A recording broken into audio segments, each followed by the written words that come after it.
যদি তারা মনে করেন দুর্যোগ, তারা পরীক্ষা বন্ধও করতে পারে। সকালে ঘুম থেকে উঠেই দেখতে পেলাম কুমিল্লা সরকারি মহিলা কলেজের মাঠ পানিতে ভরে গিয়েছে।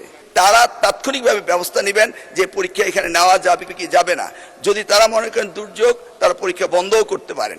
ধন্যবাদ মাননীয় সদস্য। মাননীয় শিক্ষামন্ত্রী।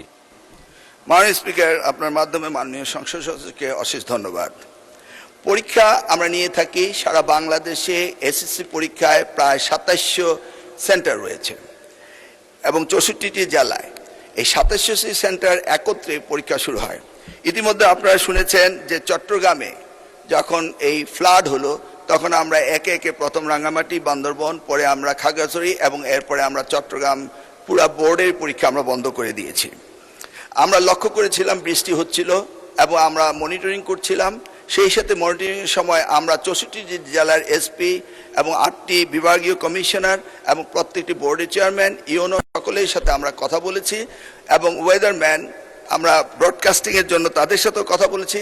তারা বলল যে বৃষ্টি হবে না, সেই কথাটি তারা বলেছে। বিকেল 5টা পর্যন্ত আমরা বসে থেকে সিদ্ধান্ত নিলাম যে সকলেই বলল যে ওয়েদার ভালো হবে, সেই জন্য আমরা পরীক্ষা রেখেছি। সকালে ঘুম থেকে উঠেই দেখতে পেলাম কুমিল্লা সরকারি মহিলা কলেজের মাঠ পানিতে ভরে গিয়েছে। সাথে সাথে আমরা মেয়র সাহেবকে, ফায়ার ডিপার্টমেন্টকে, পুলিশকে, ডিসিকে বললাম যে এই পরীক্ষা কেন্দ্রে স্থানান্তরিত করার জন্য। তারা তখন সকলকে নৌকায় করে ওই স্কুলের 5তলা ভবন সেখানে নিয়ে পরীক্ষা তারা নিয়েছে। আমরা সেটা দেখেছি তাদের দুর্ভোগ। তাছাড়া সারা বাংলাদেশে আমরা ডিসিদের সাথে কথা বলেছি এবং ইউনিয়নের সাথে তারা বলেছে যে কোথাও পরীক্ষা কোনো রকম দুর্যোগ ঘটেনি, একটি শুধু কুমিল্লা মহিলা কলেজে ঘটেছে। এবং সেই সাথে ফিজিক্সের প্রশ্ন 6 এবং 7 এই দুইটি প্রশ্ন ভুল হয়েছে।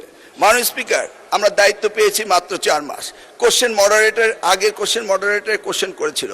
আপনি জানেন যে কোশ্চেন মডারেট করতে হলে এই প্রক্রিয়াটি 2 বছর আগে থেকে শুরু করতে হয়।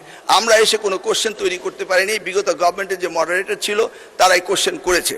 তবুও আমরা তাৎক্ষণিকভাবে ঘোষণা দিয়েছি যে ফিজিক্সের 6 এবং 7 দুইটি কোশ্চেন ভুল হয়েছে, সেটাকে আমরা ফুল ক্রেডিট দিয়ে দেব, সেটা আমরা বলেছি। এবং পরীক্ষা যথাযথ হচ্ছে কিনা সেইভাবে সাহায্য সহযোগিতা করার জন্য আমরা সকলকে প্রস্তুত রেখেছিলাম। আজকেও আমরা সারাদিন কথা বলেছি এবং প্রত্যেকটি আমাদের সাথে যারা স্টেক হোল্ডার রয়েছেন তারা বলেছে পরীক্ষা সুন্দর হয়েছে, সুস্থ হয়েছে। একটি জায়গায় শুধু কুমিল্লা সরকারি মহাবিদ্যালয় এই ঘটনাটি ঘটেছে এবং সেখানে পরীক্ষা সুন্দর হয়েছে। আমরা নির্দেশ দিয়েছি যে পরীক্ষা বিলম্বতে শুরু করার জন্য এবং যে মেয়েটি কাপড় ভিজে গিয়েছিল বাড়ি থেকে কাপড় আনা হয়েছে, 1 ঘন্টা পরে পরীক্ষা নেওয়া হয়েছে এবং পরীক্ষার সময়সীমা বাড়িয়ে দেওয়া হয়েছে।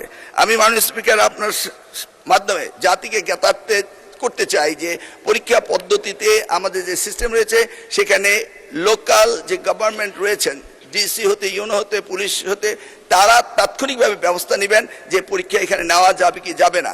যদি তারা মনে করেন দুর্যোগ, তারা পরীক্ষা বন্ধও করতে পারেন। আমরা বারবার কথা বলেছেন না স্যার, আমরা ঠিক মতোই নিচ্ছি এবং আপনারা দেখতে পেয়েছেন যে বৃষ্টির পানি কোথায় কোথায় ছিল সেগুলো আমরা সকলেই লক্ষ্য করেছি। কোমলমতি সন্তানদের জন্য আমাদেরও মায়া রয়েছে মাননীয় স্পিকার, সেই জন্য আমরা সবসময় মনিটরিং করি। ধন্যবাদ আপনাকে।